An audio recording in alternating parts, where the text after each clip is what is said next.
முருகனே துணை. அனைவருக்கும் இனிய வணக்கம். ஆன்மீகம் ஸ்டார்ட்ஸ் உங்களை அன்புடன் வரவேற்கிறது. பதிவு என்னவென்றால், மகா சிவராத்திரி 4 கால பூஜையும் பலன்களும். நம்ம சேனலை சப்ஸ்கிரைப் பண்ணாதவங்க சப்ஸ்கிரைப் பண்ணிக்கோங்க, ஷேர் பண்ணிக்கோங்க.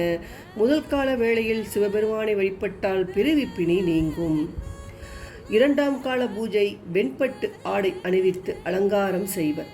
மகா சிவராத்திரி வழிபாடு பல்வேறு பலன்களை வழங்குவதாக ஆன்மீக சான்றோர்கள் கூறுகின்றனர்.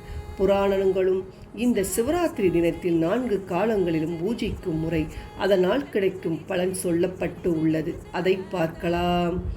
என்னவென்று, முதல் கால பூஜை மாலை 6 மணி முதல் இரவு 9 மணி வரை. ஜோதி வடிவமாக நின்ற ஈசனின் முடியை தேடி அன்னப்பறவையாக சென்ற பிரம்ம தேவனால் ஈசனுக்கு செய்யப்படும் பூஜை இதுவாகும். இதனை முதல் ஜாமம் என்பார்கள். இந்த காலகட்டத்தில் இறைவனுக்கு பஞ்சகவியம் கொண்டு அபிஷேகம் செய்வர். சந்தனம் பூசுவர், மஞ்சள் நிற பொன்னாடை அணிவர், வில்வத்தால் அலங்காரம் செய்வார். தாமரை பூவால் அர்ச்சிப்பார்கள். நைவேத்தியமாக பாசிப்பருப்பு பொங்கல் படைப்பார்கள். ரிக்வேதம், சிவபுராணம் ஆகியவற்றை பாராயணம் செய்வார்கள்.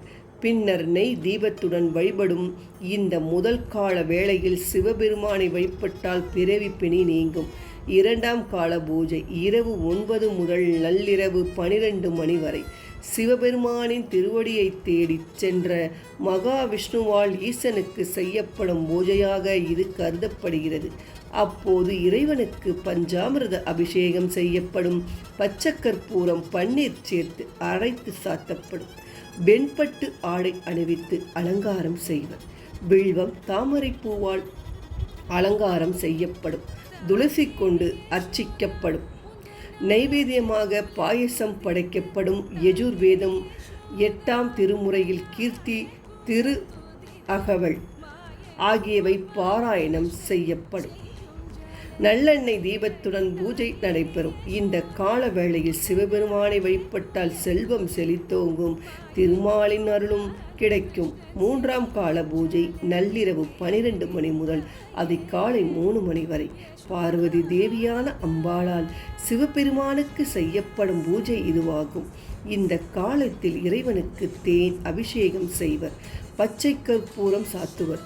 மல்லிகை, வில்வ இலை கொண்டு அலங்காரம் செய்வர். சிவப்பு வஸ்திரம் அணிவிப்பர். வில்வ இலை கொண்டு அர்ச்சனை செய்வர். எள் அன்னம் நைவேத்தியமாக படைத்து சாமவேதம் 8ஆம் திருமுறையில் திருவண்டக பகுதி பாராயணம் செய்வர். நெய் தீபத்துடன் பூஜை நடைபெறும். இந்த 3ஆம் ஜாம பூஜையை லிங்கோத்பவ காலம் என்றும் சொல்வார்கள். இந்த காலத்தில் தான் சிவபெருமானின் அடிமுடியை காண்பதற்காக பிரம்மனும் விஷ்ணுவும் சென்றனர். இந்த நேரத்தில் சிவனை பூஜிப்பதால் எந்த தீய சக்தியும் நம்மை அண்டாது. சக்தியின் அருளும் கிடைக்கும். 4ஆம் கால பூஜை அதிகாலை 3 மணி முதல் 6 மணி வரை. 33 தேவர்களும் முனிவர்களும் ரிஷிகளும் பூதகணங்களும் மனிதர்களும் அனைத்து ஜீவராசிகளும் சிவபெருமானை பூஜிக்கும் நேரமாக இதை கருதுகின்றனர். இந்த நேரத்தில் இறைவனுக்கு குங்குமப்பூ சாற்றி கரும்புச்சாறு மற்றும் பால் அபிஷேகம் செய்வர். பச்சை அல்லது நீலவண்ண ஆடை அணிவிப்பர். நந்தியாவட்டை பூவால் அலங்காரம் செய்வர்.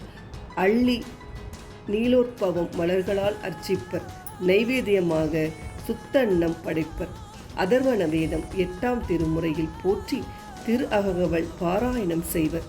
தூப தீப ஆராதனைகளுடன் பூஜை நடைபெறும். இந்த காலகட்டத்தில் சிவபெருமானை பூஜிப்பவர்களுக்கு சகல சௌபாக்கியங்களும் கிடைக்கப்பெறும். இதுதான் 4 கால பூஜையின் சிறப்பை பற்றி தெரிந்து கொண்டோம். நன்றி, வணக்கம்.